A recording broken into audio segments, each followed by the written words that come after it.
A very good morning, good evening, good afternoon, ladies and gentlemen, boys and girls, friends from all corners of this world. Thank you so very much for tuning on to the Life Signatures Radio, a daily show where we talk about purpose, productivity, and resilience. Today is a new day. I'm so glad that we're doing episode number 1674, and in this episode, we bring it to a close a series that we had started some time back. Can't remember when, but some time back we started talking about despair, and maybe we might not even bring it to a close today. We'll see. But we've been talking about despair, and in the past 5 or so episodes, what I want to talk about, or what I've been talking about, is how despair kills some things in our lives, and knowing these things will become forewarned. Okay, we become also forearmed. To be forewarned is to be forearmed. So let us just look at the fifth thing.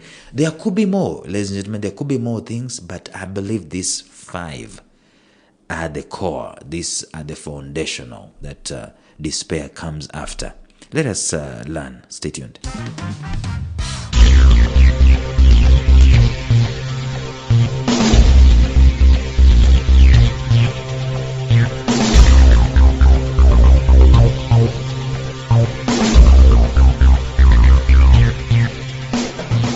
Welcome to the Life Signatures podcast with Lawrence Namale. Lawrence is a life coach, author, and keynote speaker who loves to tackle different topics on purpose, productivity, and resilience. His mission in life is to awaken all your boundless possibilities available in you. Life Signatures podcast is dedicated to bring to reality every single person who knows that deep down in their gut, there's got to be more to life than this. And now, here is your host, Lawrence Namale.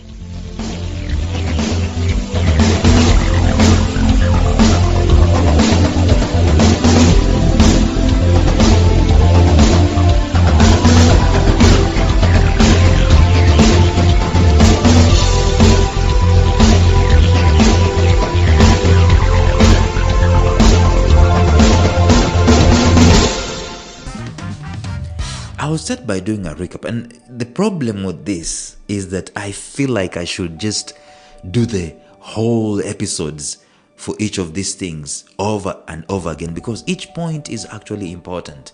And this is the recap. Despair should not be looked at from face value. Don't look at your setback and your failure and your trouble at face value. Don't just say, I failed. Okay? You should look at what is the impact, what are the effects of the despair, what is behind the despair. In other words, when the despair is through with you, if you ever let it to go through to maturity, now that it's been conceived to maturity, and it gives birth, what does it give birth to? That is what you should be scared of. That is what you should be afraid of. See, invariably, we just look at failure at face value. Just look at these things that we go through in life at face value. And we don't discern. Is it discern or discern? We don't look to the very end of the day. What will be the effects of this thing running its course? And the effects are what I'm talking about. Number 1, you will lose your dreams. If despair will run its course, you will lose your dreams, you will lose your vision, you will lose your strategy, you will lose your goals.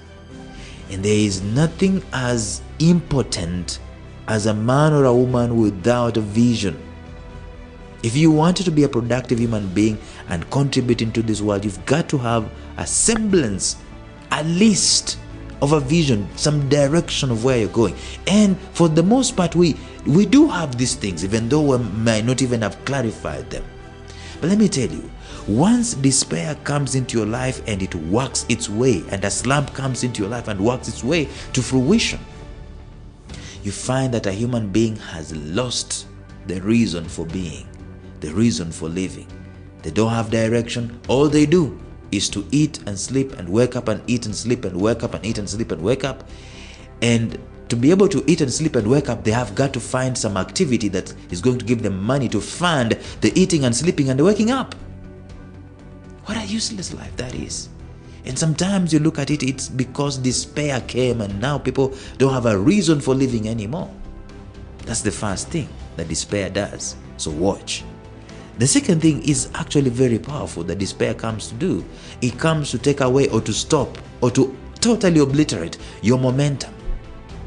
I mean, you might be having direction in life, you might be having the things that you want to do in life, and you know that I am going to be X, Y, and Z, and I'm working on myself, I'm working on my spirituality, I'm working on my marriage, we are good, me and my wife, we are a great team, and we're working on this thing, and we're going on date nights and so on. Despair comes in, knocks on the door, and you open, and guess what? Kills that momentum. She who used to look at you with reverence, she who used to look at you with absolute adoration, she who used to look at you as if you are a source of wisdom, now looks at you like you are the most useless human being ever on the face of the earth. What happened? That was not the case initially. It wasn't. What happened? What happened is that despair came, and in the wake of despair, what happened?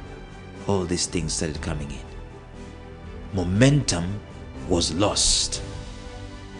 Right? And now the fight for your life is not there anymore. You're fighting each other because you lost momentum. Despair brought loss of momentum. It scratched your CD. You guys who are old like me, you know that after the tapes, we used to have CDs. And if we put a CD in a CD player, it plays very well initially. But when the CD has been scratched, the song starts sticking. And that's the loss of momentum in your marriage, in your life, in your business. It came because of despair. And some people, instead of concentrating on getting their momentum and their groove and their flow back, they are sticking with the despair. I talked about this some time back, and I said you had the despair coming into your life 10 years back, and you're still playing that CD of despair at the expense of your momentum. Anyway, that's the second thing that despair comes to take. The third thing is your confidence. Your confidence is a great asset. And when despair works on you, it wanes and wears off your confidence. So the person who used to smile at the mirror, they now don't want to look at the mirror anymore because their confidence is gone because of despair. The fourth thing we talked about that yesterday is your very essence, your fortification, your very essence.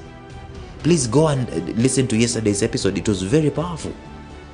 The very essence of a human being can easily be eroded by despair. And the science of this is that you are fortified by who you are. But then when despair comes in, something bad happens into your life. Immediately your brain instructs you to do something that is going to soothe the pain.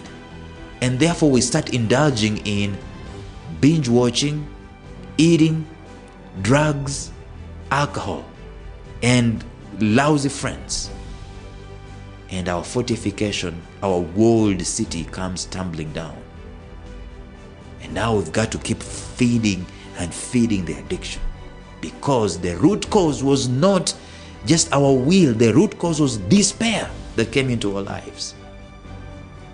So we've got to be very careful. But today, let us close by this.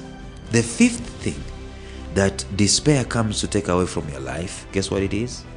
It is your standards. Despair can cause you not only to give up your dreams, but it can also lower your standards in this life and lower your expectations out of this life also. You know this, you've experienced this. As a child, we talked about confidence, but as a child you had confidence that you're going to be this kind of a person, that kind of a person, and so on and so forth. That was before despair, you tested despair.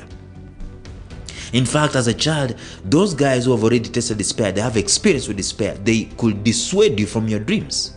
This is exactly a sinister thing. You have high hopes, high standards, I'm not going to marry someone who is like this, like that, like that. But despair comes into your life.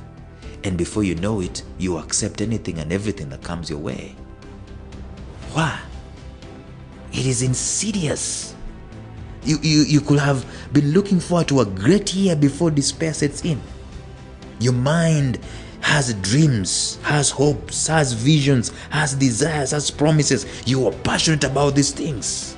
Then despair enters, comes knocking on your door and knocks you off of your feet. Now I feel like you're not even worthy to stand. You don't even deserve those dreams, those visions. You don't even deserve them anymore. Consequently, you pull down your hands. You no longer put a demand on yourself than you should. You're now living way below your privileges as a child of God, because despair worked on you a number. Your life has been rounded off to the nearest survival instinct, and you are now not even careful about high standards. But if you are not careful, that even becomes the sole way in which you transact your life for many years to come. As in, from the point when despair came into your life, someone can draw a line and they can just connect it to 70 years from now.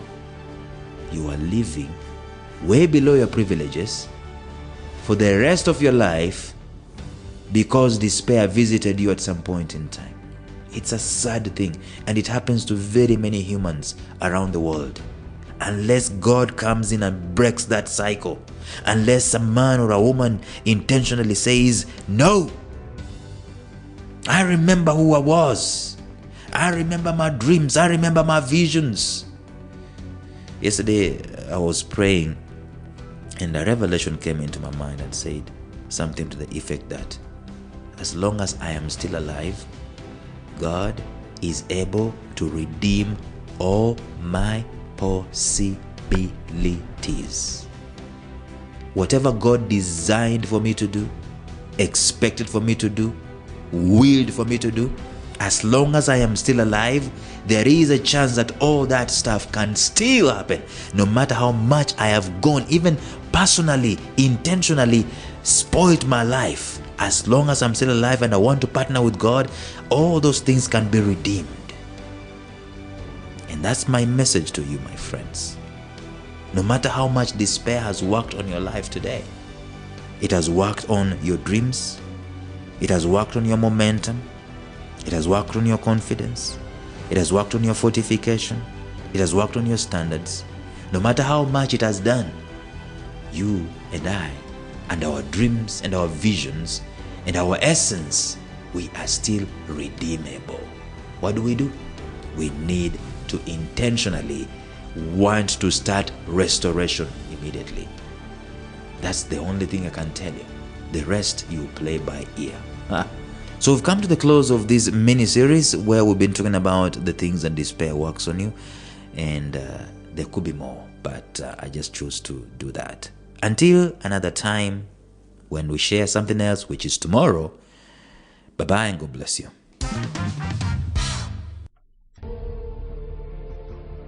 Thank you for listening to Life Signatures Radio. If you enjoyed today's show, subscribe to Life Signatures Radio on iTunes, Stitcher, or visit our website at lifesignatures.libsyn.com. Life Signatures Radio, fresh, clean, and inspiring.